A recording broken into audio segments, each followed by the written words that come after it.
we need Julian Assange. And one thing I want to say to you today is, it is not only that he is the victim of torture, it is not only that his life is at stake, it is not only we want to save him from a dreadful injustice, we also want to save him because the world needs Julian Assange as a symbol and fighter for liberty in these times.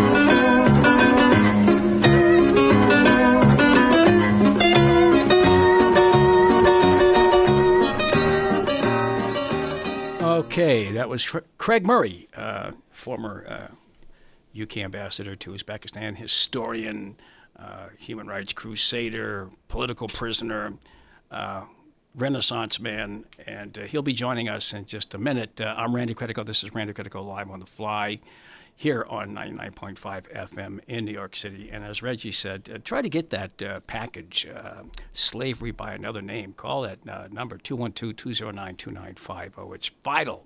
You know, I was cut off of Facebook today. I couldn't post this show. I couldn't post this show on Facebook. I don't know if I'm banned or what, but I couldn't get anything through. Others are being banned or being censored, and this is like the last. This is the last, fortress. This is it. We're being surrounded, Reggie. Got to support this station. Wait until this one's gone. Then you'll have nothing. You'll have to use two Dixie cups and a string. At any rate, Julian Assange got married with his longtime partner, Stella Morris. On Wednesday, Craig Murray was supposed to be one of the guests. So there's 6 guests. He was not allowed in. We'll talk to him about that. We're going to have Craig Murray on. Julian's father is going to join us a little bit later, although he may be on the line now. He was there. He got in, John Shipton. And later in the second half, we're going to bring on Roger Waters. John Shipton is very busy today. So why don't we just play... by the way, there will be an event in D.C. on the 5-year anniversary of Assange Countdown to Freedom, which started right here on April 11th. The day before, April 10th, there'll be a big event, humors for Assange, stand-ups for Assange at the Tabard, and we'll talk about that some other time. All right, with Lee Camp and Katie Halper and a whole bunch of others. All right, so we're going to play a logical song. We'll be right back with the great Craig Murray. When I was young, it seemed that life was so wonderful, a miracle. Oh, it was beautiful, magical, and all the birds in the trees they be singing so happily, oh joyfully, oh playfully, watching me. But then they sent me away to teach me how to be sensible, logical, oh responsible, practical. And then they showed me a world where I could be so dependable, oh clinical, oh intellectual, cynical. There are times when all the world's asleep, but questions run too deep for such a All right, that's Supertramp and Logical Song, and we are talking now with the Logical Man with his cup of tea, Ambassador Craig Murray. Do you like that title, Ambassador Craig Murray? It's quite fun to hear it used again after all these years, yeah. Yeah. Maybe you'll be a Sir Craig Murray at some point. You don't really relish that possibility, do you?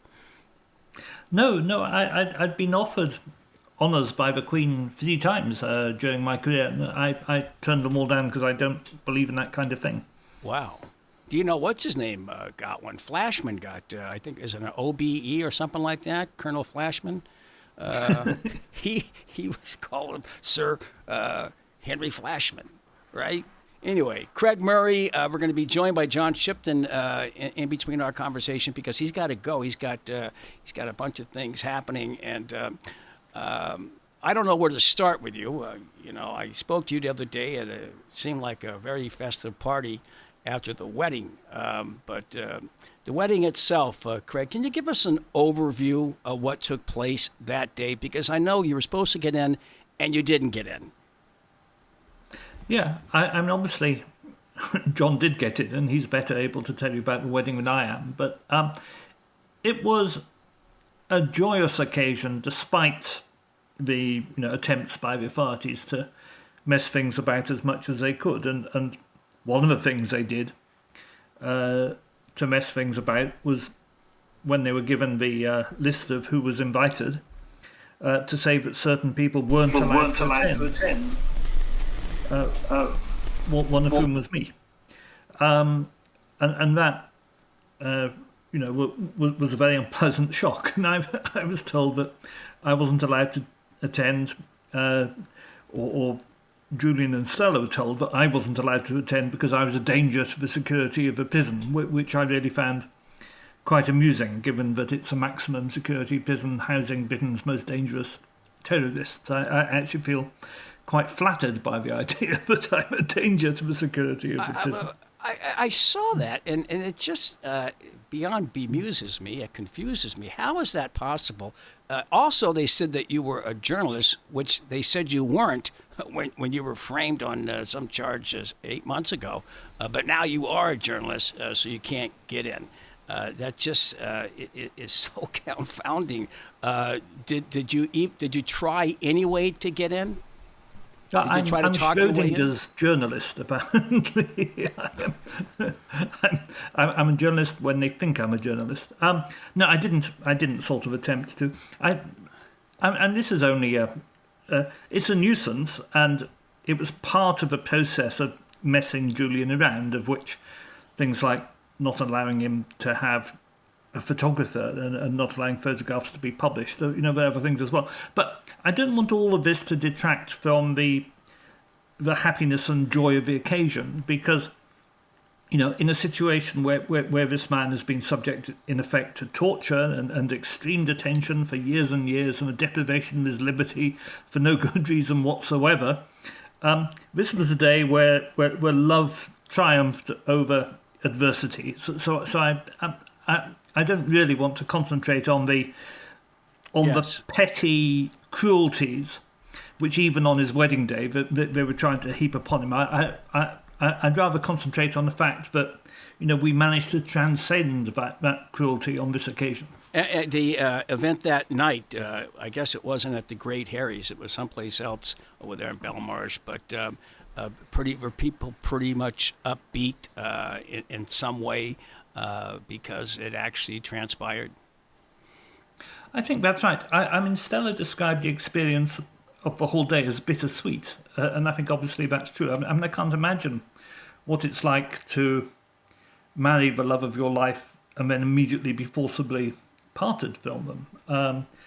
And when a fight is going on to ensure that Julian survives his prison experience and doesn't spend the rest of his life in jail. I mean, to marry in those circumstances must be extremely difficult. But we did manage to be happy, and we managed that evening at a very, very small gathering, which was very largely family and a few close friends. John Shipton, we managed to be celebrity rather than miserable.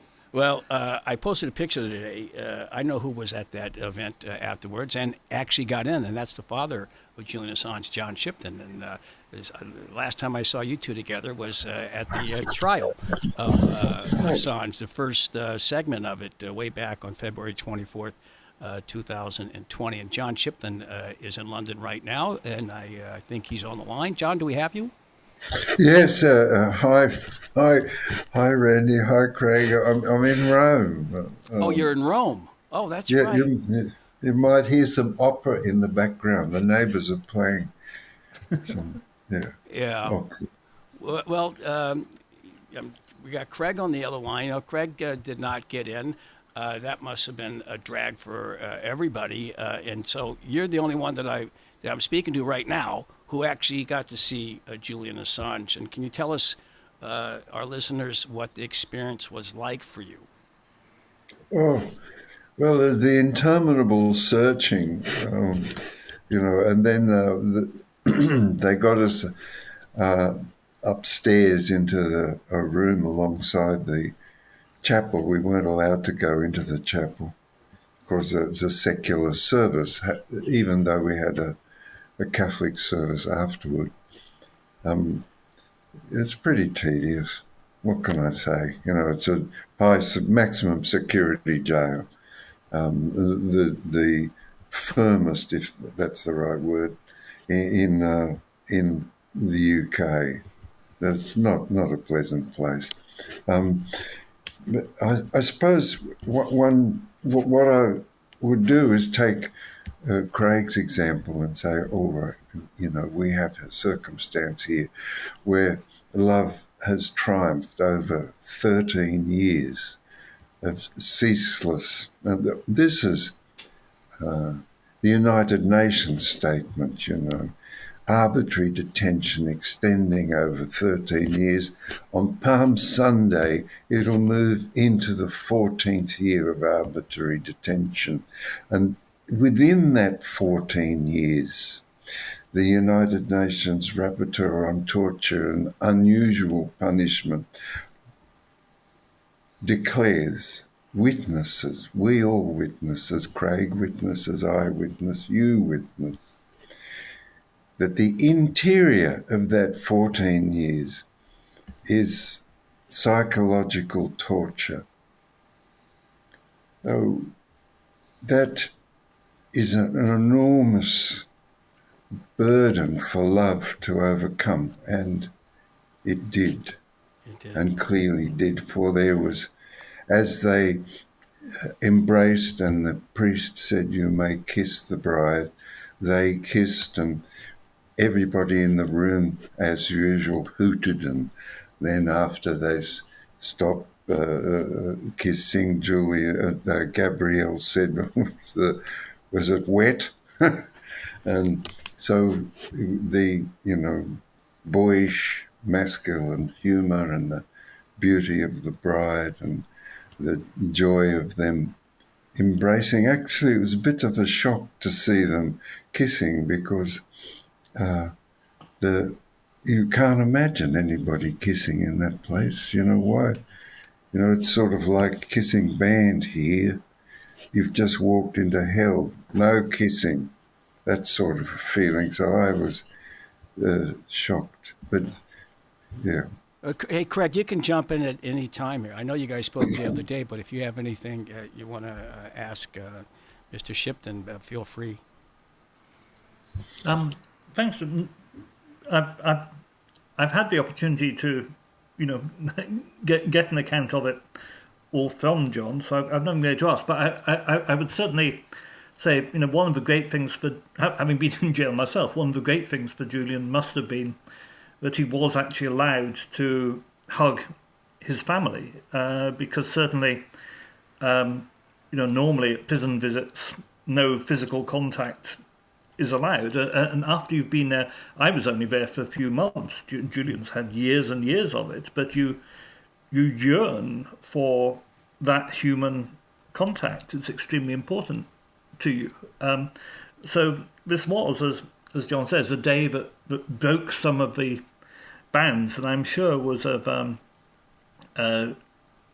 great help to Julian, although the pain of then being separated again must be immense. It's almost impossible to imagine the pain of marrying the love of your life and then instantly being separated from them. It's just a terrible, terrible thing. John? Well, if I could, use poetry and to outline what it is, what it actually is. And when I say 14 years, it's each of those years had 360 odd days. And each of those days had 24 hours, and each hour is 60 minutes, So that's the amount of time that the Julian has been under a sort of a ceaseless torture, an immense mammoth burden mounting up as the days stretch into decades, and the decades multiply. And, nobody wants to break Mandela's record. That's that monstrous, crushing burden. Then you put in the face of it 2 beautiful children and the love that those Julian and Stella manifested, and the managing to, under the circumstances being in jail, to force the government and force the Department of Justice and force the governor of the jail through threats of legal action to allow the bands to be called, and the fulfillment of that relationship in the sacrament of marriage, carrying the tremendous burden of 14 times 365 times 60. It's just a wonder, really. Yeah. Boy, it's got me in tears here. Sorry. No. I just think that poetry is worth looking at because it gives meaning. It gives real meaning rather than just saying 14. It gives it gives an extraordinary circumstance to an unbelievable persecution of a man who's simply a publisher. I don't think he's ever poked anybody in the eye. And I can remember, he was reticent to get a parking fine. I don't park there, you might get a fine. So his core care in being legal, fair, truthful, accurate, precise, and yet for that. And also the gifts, he likes to sort of, be thorough and give, expect no gratitude, but just to pour out from himself, like an artist an artist can't say, oh, well, I'm going to be an artist today. They just are, and it pours forth from them. And it is with Julian so in those years of his extraordinary creativity that it poured forth. And it's a real universal gift. I'm reminded of that saying, no great gift goes unpunished.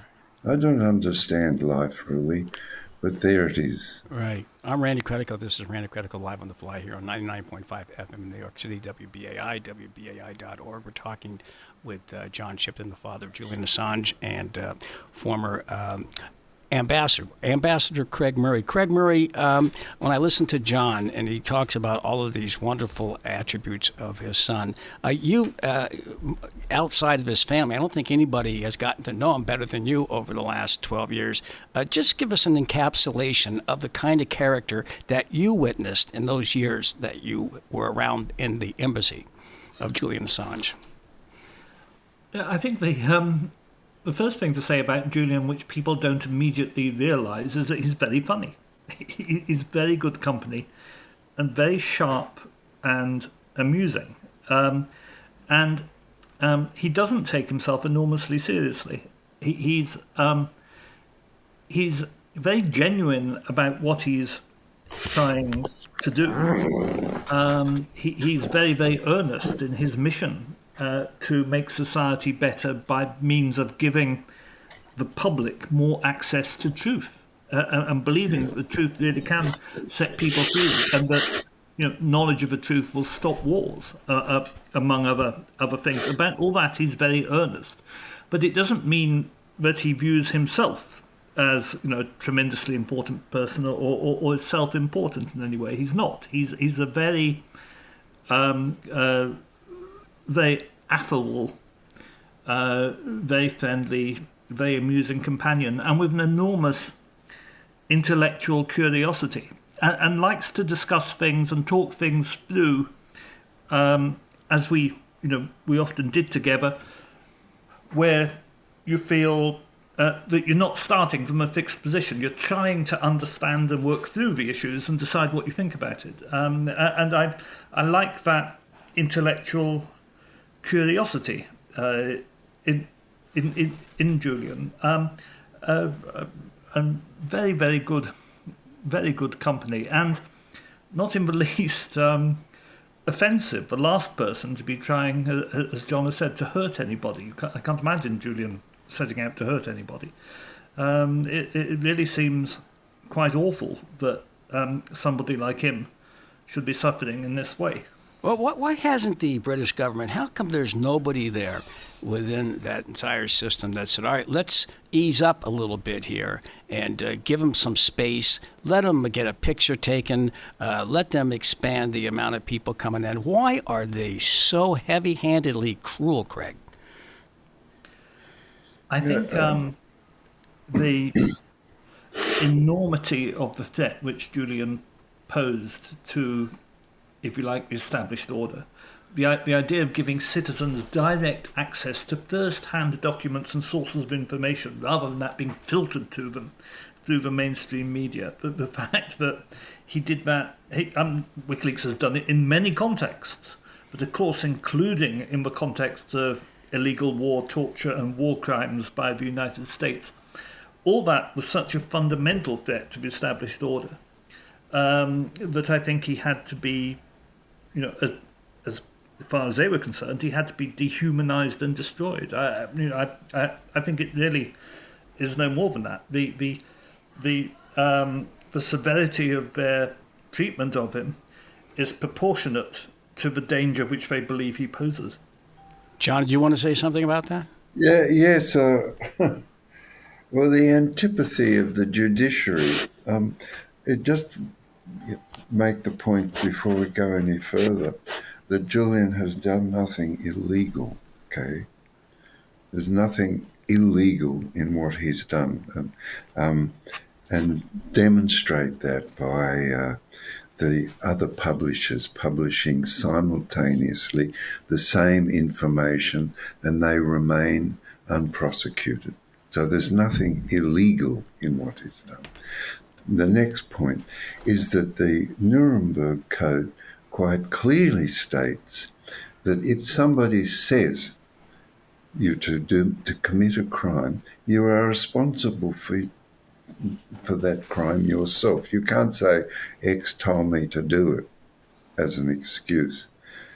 So the UK judiciary, 21 judges now, most of them from the Superior Court, demonstrates an antipathy towards Julian in their irregularity of treatment and the distortion and contortions of due process, and their willingness to overlook the crimes of others, in this case the CIA, the FBI, the suborning witnesses, overlook the crimes of others in order to indulge a continuing antipathy in their judgments. And I had just spoken this minute to Michael Copleston, who is going up to Edinburgh, by the way, and hopes to have dinner with Craig. But we spoke of his treatment by the Superior Court judges, which is severe and unusual. He's the psychiatrist. that evaluated Julian and spoke for the defence.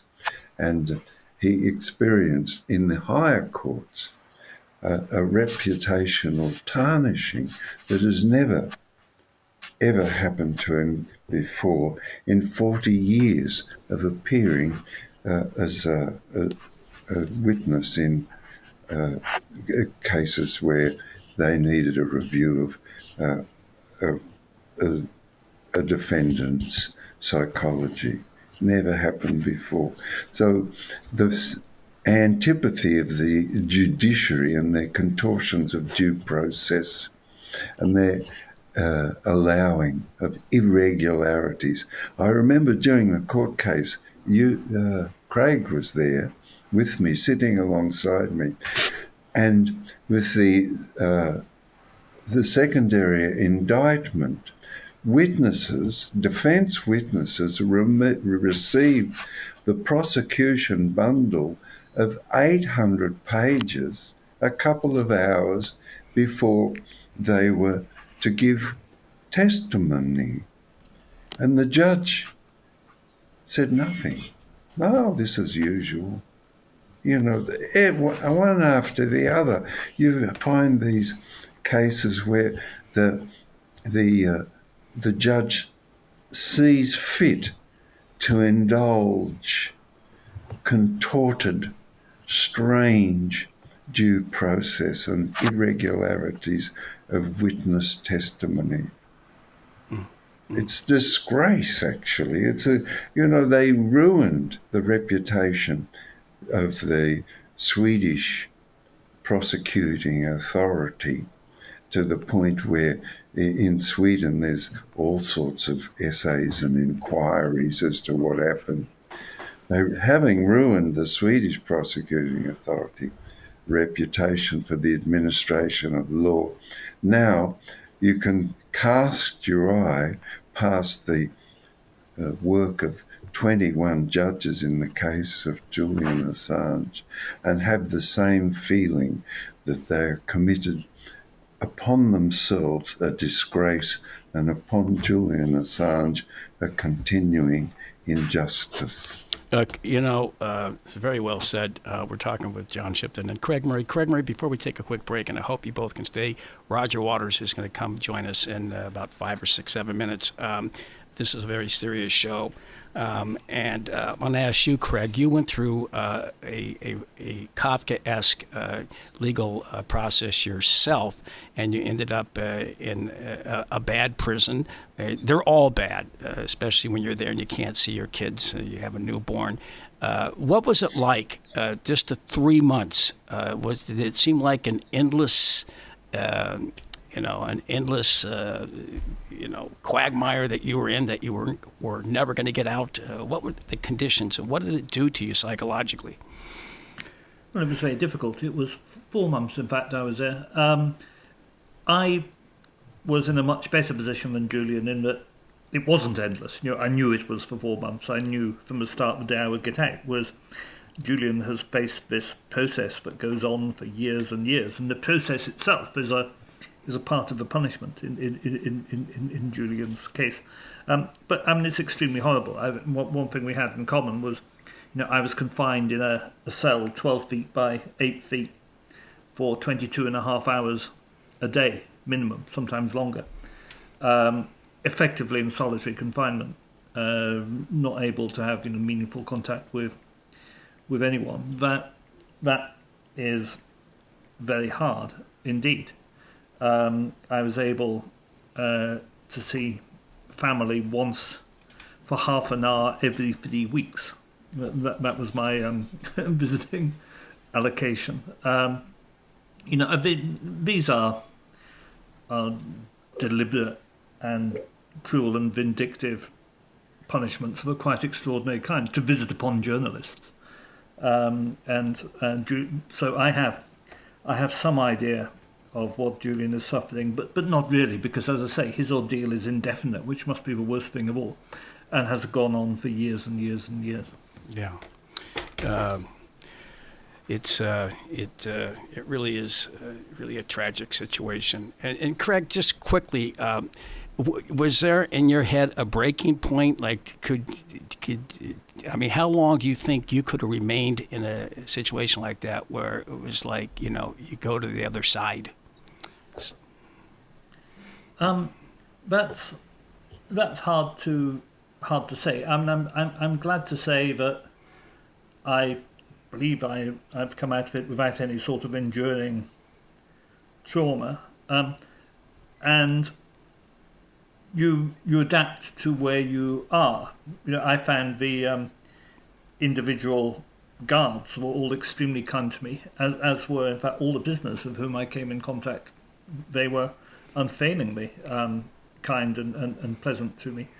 So on a day-to-day basis, it was a survivable experience, but for a limited period of time. I mean, if that were what Julian faces, is the prospect of that being his life, of that being the entire rest of his life. And I think if I'd faced that threat, I don't think I would have been able to survive it. No.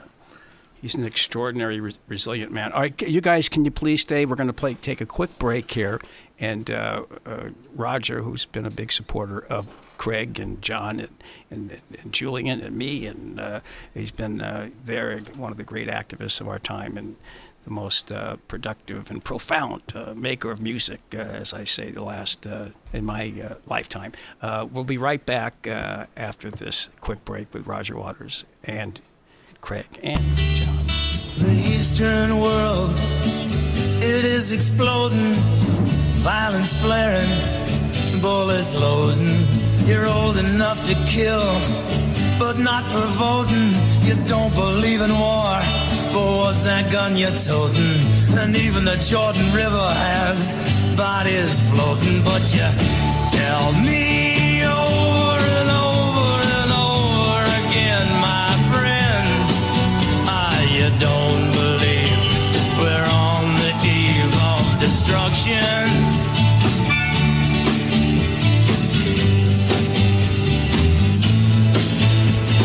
Don't you understand what I'm trying to say? Can't you feel the fears I'm feeling today? If the button is pushed, there's no running away. There'll be no one to save with the world in a grave. Take a look around you, boy. It's bound to scare you, boy. And you tell me over and over and over again, my friend, you don't believe we're on the eve of destruction.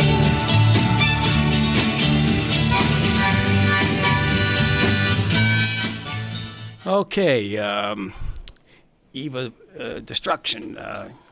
Barry McGuire. I'm Randy Credico here in Brooklyn with Sophia, my new Coton de Tuileries, which Roger gave me as a gift, and she's in the studio with me.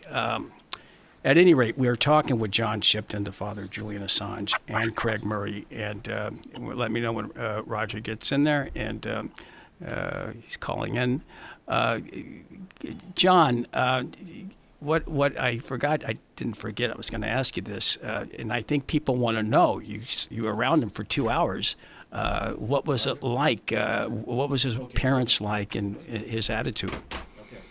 Oh, well, he had all his family around him making fuss and stroking and smiling and, hugging and so on. And also it was, the bands had been called some months ago, and so the fulfillment of the marriage ceremony with the, Gabrielle he was in full Scottish regalia.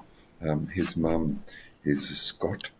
And so we had the immense majesty of the Scottish kilt and jacket there standing alongside the bride. And then I was standing alongside Julian and the kids sort of running around, ruining the timing and causing the guards to dash hither and yon to make sure emergency buttons weren't being pushed. So you can see there's the usual, circumstances of a marriage, his heart was light. He didn't pull any wry faces or overreact. Actually, I found with Julian, even though now, as I've described, it's 14 years of rough going, he's never once complained to me about this. Never said, this is rough going, I can't take any more of this.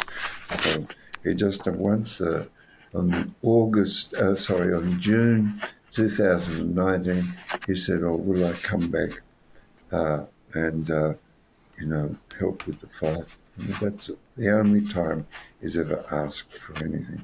So you can see that he has considerable inner resources. Yes. Well, that's the evidence is there. Otherwise, he wouldn't any longer be with us, of course. Yeah, absolutely. We are joined by Roger Waters right now. Good afternoon, Roger. Thank you for joining us. Hey, Randy. Well, Roger. Hi. Hey, John. Good to see How you you boys. going? Great. I've been sitting here listening to you guys. Yes. Well, any thoughts about what you've heard thus far? Well, obviously, I looked at all the pictures of the wedding yesterday, and they were deeply moving. I didn't see Julian, but Stella was stunning, obviously. Loved the frock, Vivian. Thank you for that gift for the day. It was all very moving and disquieting, almost in similar measure. I can't imagine what it was like to be there. I'm not surprised that Craig had a hangover afterwards, as I'm told. But I have a very, very fine network of spies everywhere who tell me everything that's going on. And I feel like maybe we all do. I feel as if I'm right at the bottom of the rabbit hole. It seems that the life that we're forced to lead because of the punishment meted out to good people like Julian, who sadly there aren't that many of him, by the state, leads us to believe that that our lives are being written by Franz Kafka and Lewis Carroll. We're either halfway down the rabbit hole or we're in a jail cell somewhere. And so I found myself sitting here knowing that I was maybe going to get a phone call from you guys and Randy this afternoon, thinking, to quote myself, is this the life we really want? And the answer, of course, is no, it's not. We want a life that isn't the life described in the trial or in Alice Through the Looking Glass. We want a life where common sense prevails, and humanity and love, and all those things that the British judiciary, not to mention the British government and the American government, in fact, all the bloody governments, as far as I can tell. Well, not all, actually. I should be careful what I say, because there are some governments who apparently care more about the people than they do about trade. I'll stop rambling now, but I am sort of flabbergasted that here I am, age 78, and that we are in this state, that we have somehow allowed ourselves to descend to these depths of Reagan-esque and Thatcherite depravity. But we have. And so that is why we so desperately need Julian back to help us somehow claw our way up the side of the rabbit hole to the daylight that must be there somewhere and the open fresh air for us to all breathe again, because this is a nightmare. Yeah, very well said. Craig, how do we try to maintain our optimism at this juncture? Well, it is hard because probably like Roger, many of us feel that we've just watched society get worse and worse and worse over the last few decades. and greed become accepted as the ultimate motivator. People seem to have forgotten that altruism exists and people do things to help others because they love them and wish to care for them. The idea is that everybody just wants to get as much as they can, and governments work on that basis, as though enabling kindness and enabling people to be cared for is not their job. Their job is to assist those who wish to accumulate very large sums of capital. And we've seen the gap between the wealthy and ordinary people just grow and grow and grow. And there does appear to be no immediate stop to this trend. But my own view is that it is unsustainable.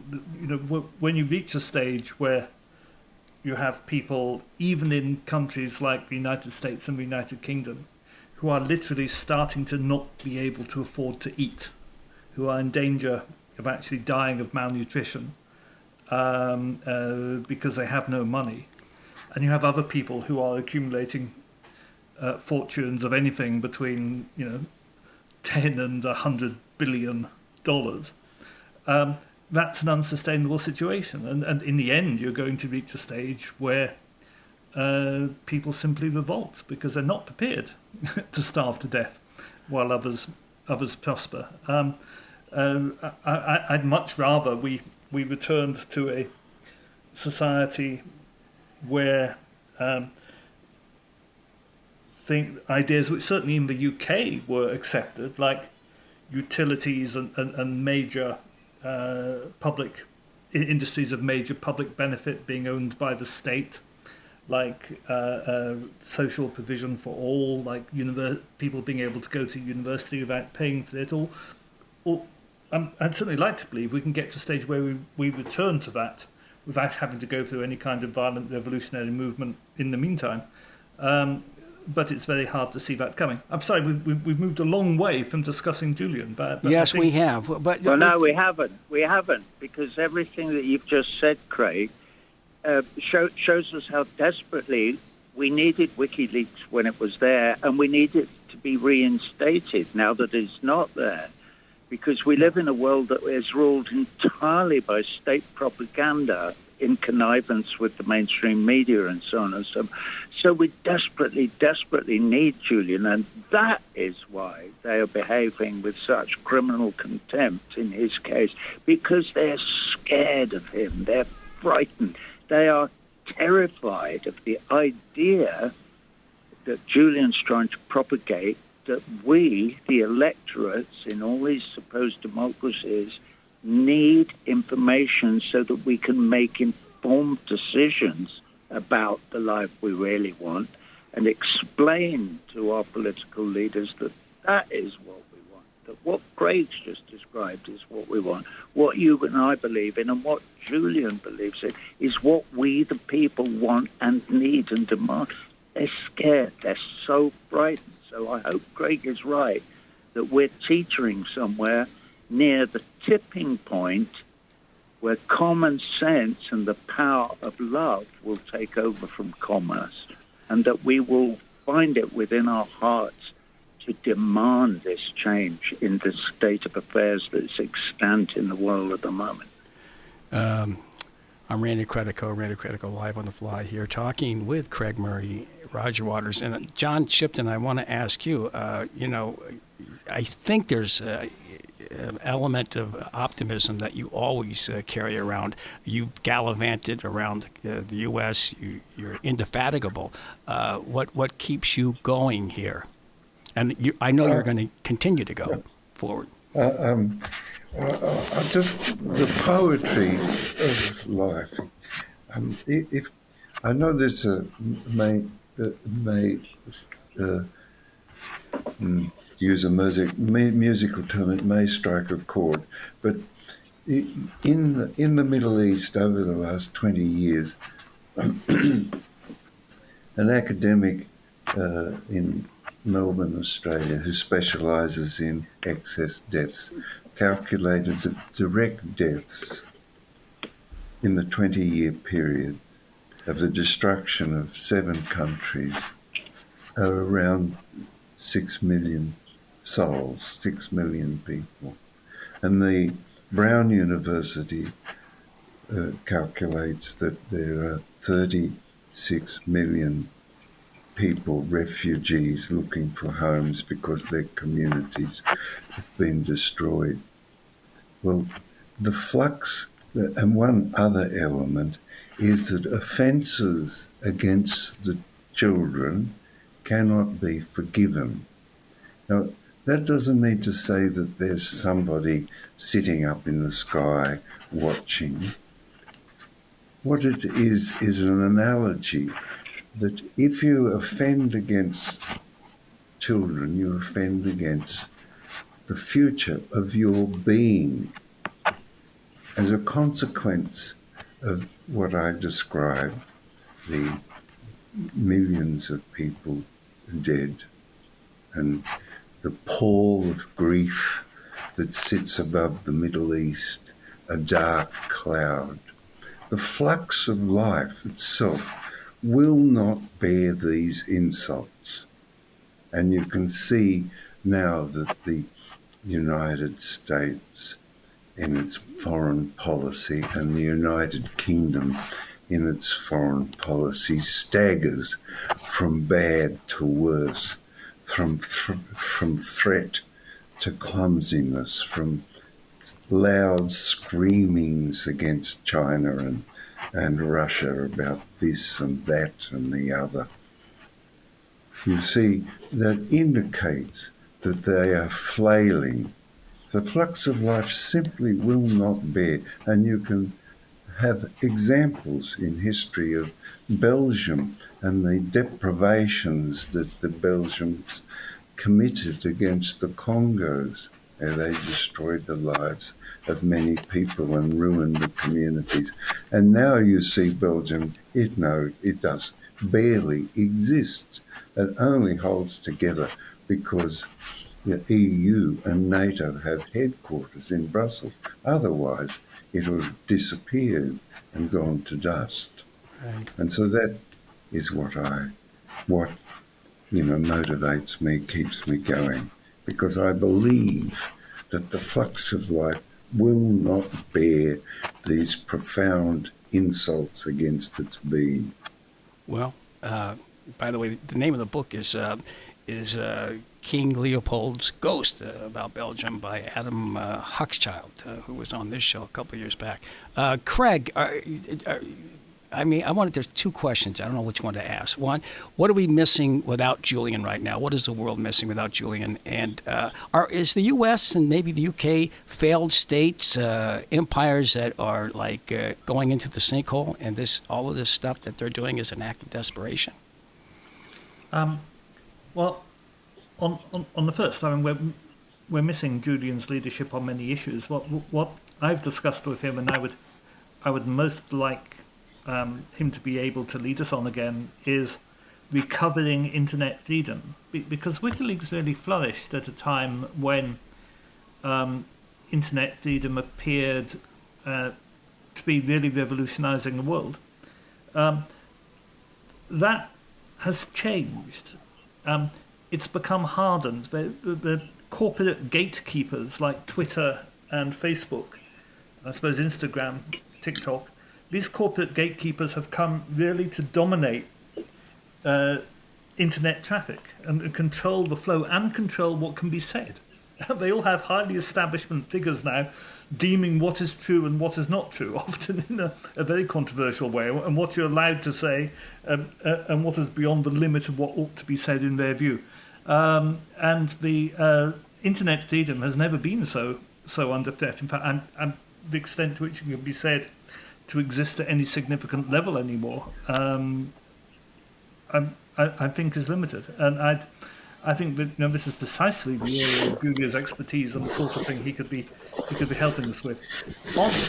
On the UK, US, diminishing empires. Well, yes, of course that's true, and I think there's no doubt whatsoever that 2 decades from now, China will be undoubtedly the dominant power in the world.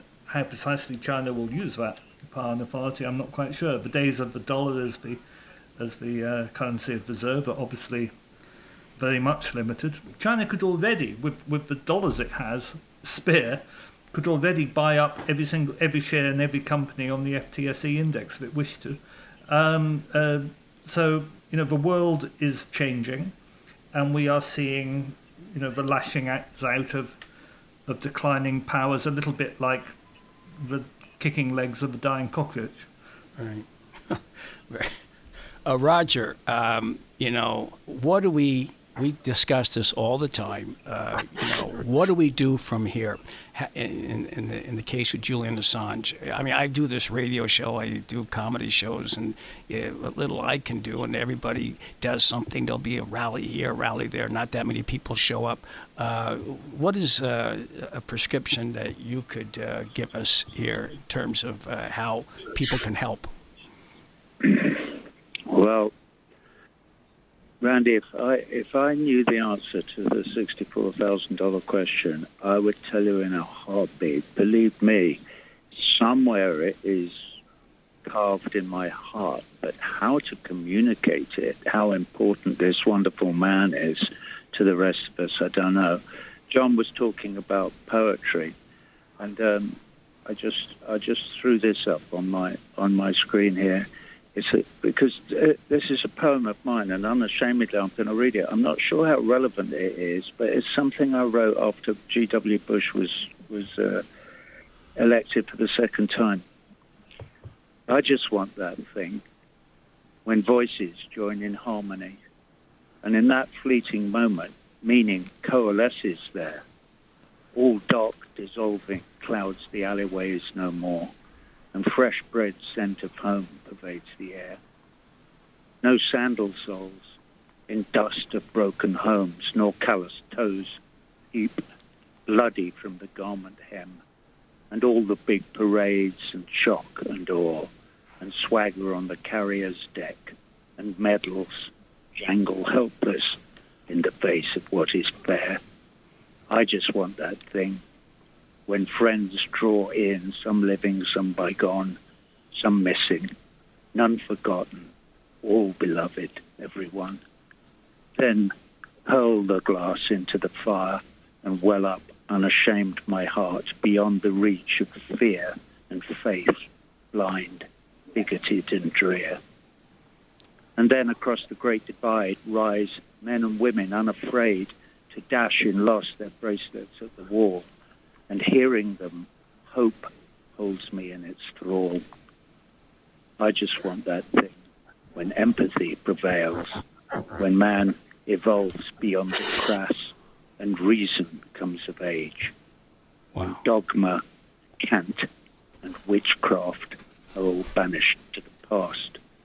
When voices join in harmony at last. Wow. So that's my contribution. That was beautiful. That was really beautiful. This has been an extraordinary show. Thank you. Before I say goodbye, I'm going to say goodbye to all three of you, but I want you, John. You got 1 minute left. Anything you would like to finally convey before we go? We'll be back in New York City in May, and I hope to do another one of those really fabulous meetings that we had with you as MC and Roger and myself and Gabrielle and Chris Hedges and Aaron Maté. That was really, first class, and it set us rolling. And in the United States, we rolled on to a very successful tour, and we'll have another one in May. Hope to do it here again. Wow. That we look forward to seeing you in May. I wish you could be in New York City. Me too. In New York City, or D.C. on the 10th anniversary of this show. Assange Countdown to Freedom will be in D.C. for 2 days on the 10th and 11th of April, and we all look forward to seeing you again. John and Craig, we'd like to get you out here, Craig. Are you banned from coming to this country?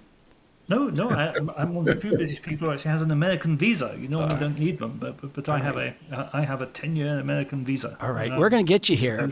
We have a sponsor that's going to bring you out here, Craig. If there's whiskey, I'll come.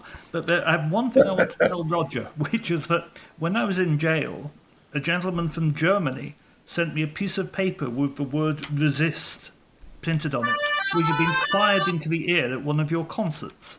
And that actually helped me a lot. But I pinned it on my wall and had the word "resist" to stare at every morning. And you didn't know when you had that fired at your concert how your act of resistance and declaration would come to help me one day in the jail in Edinburgh. And that's what the actions we take in trying to counter the world we live in can have effects we don't expect. I want to thank all three of you. That's great. And I'm Randy Credico. You've been listening to Live on the Fly. We're going to go out with I Wish You Were Here. This is Roger in London last year. See you guys. Thank you very much. Thank you. Thank you, John. Thank you, Roger. Thank you, Craig. Bye, Roger. Bye, Craig. Bye, John. I wish you were here too. We just two lost souls swimming in a fishbowl, year after year, running over the same old ground. What have we found? The same old